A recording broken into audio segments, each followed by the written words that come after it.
whole world of Maya is enfolded by the Devi. There isn't a place, there isn't a corner, there isn't a particle that's not sustained by Devi's presence.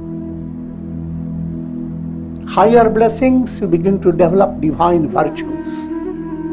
Those virtues stay with you even when you die. But all your money and attainments, they don't.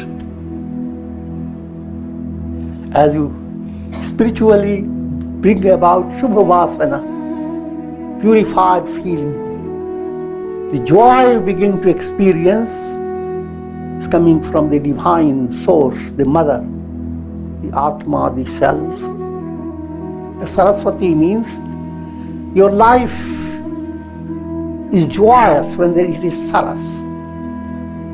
If you develop an internal sense of closeness to God and love of God and faith in God, then you don't pass your days in absolute agony and despair, but pass your days Saras.